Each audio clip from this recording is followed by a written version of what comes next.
Umaga pa lang. Ayan, terminal mga lods. Ayan, lalakad tayo mga lods papunta doon. Yan ang lakarin natin, yung mahabang island na yan, dire-diretso yan. Tara mga lods, umpisa natin maglakad. Medyo malayo-layo palakad natin mga lods. Yan ang ating realidad mga lods, no? Kailangan natin magtrabaho at kailangan natin kumita mga lods dahil may pang suporta tayo mga lods sa pang araw-araw natin. Ayan, patawid tayo.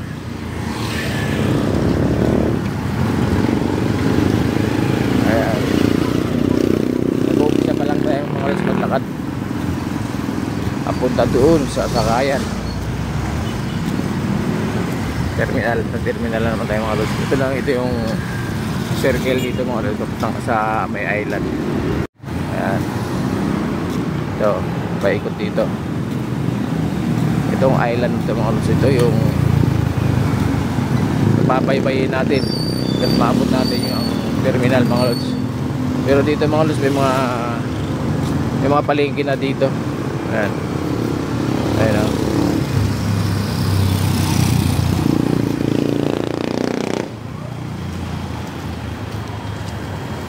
Ayan, good morning po sa ating lahat mga lods.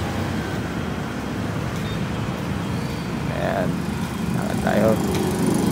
Maganda naman yung ating panahon sa ngayon mga lods, no? Hindi natin alam kung mamaya kung ano magiging kalagayan nito mga lods, kung ito ba'y uulan o hindi. Pero okay lang ito mga lods.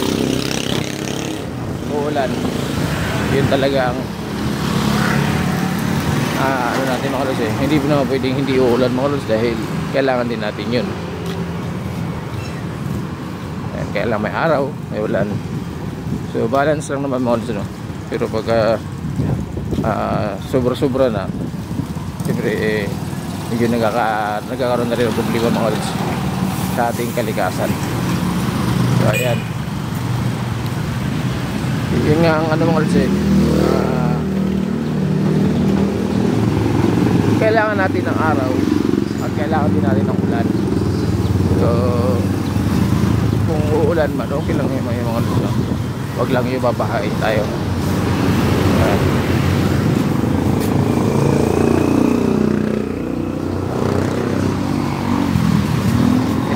Itong island na ito mga lods, itong island na yan, yan yung bahay pagpapaypayin natin. Ang kagandahan dito mga lods sa island na to, dito sa tinadaanan natin, hindi nawawala ng tao. Ayan, laging maraming tao.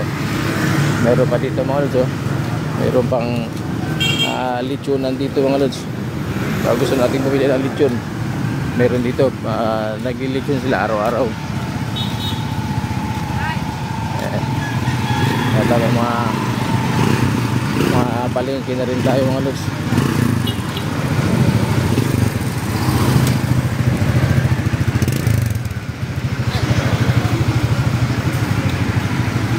Maaga pa lang, nagbubukas na sila.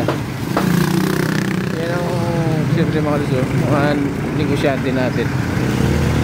Ayan, siyempre kailangan din nilang maaga kumilos o magbukas ng tindahan nila mga lods para siyempre negosyo yan parte ng negosyo mga lods.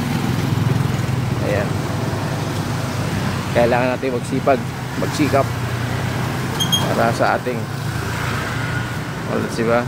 Para sa mga sarili natin o sa pamilya natin, suporta para sa ating pang-araw-araw na po na pang-araw-araw natin mga lods, sa buhay natin. Kailangan natin yun. Ayan, ayan, meron dito mga lods, mga nagsusumba. Dadaanan natin yan dito sa may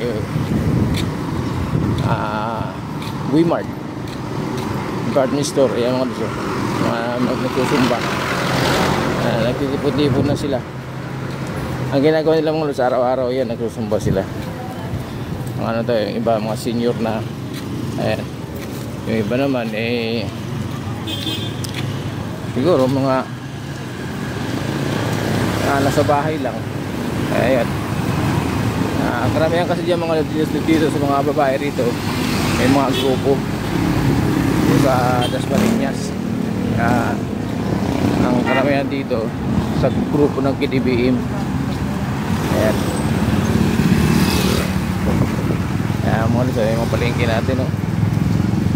Diba, ayan, no? Putol-putol pang lods yung palengke natin, pero kompleto rin naman. Uy. Ayan. So malapit na tayo mga lods. Okay, malapit na tayo. Yung mahaba-haba rin yung lakad natin mga lods, pero gaano maghahaba ang lakad natin mga lods, makakarating pa rin naman tayo kahit padaan-dahan lang. Ayan. Okay mga lods, thank you for watching. Bye bye mga lods.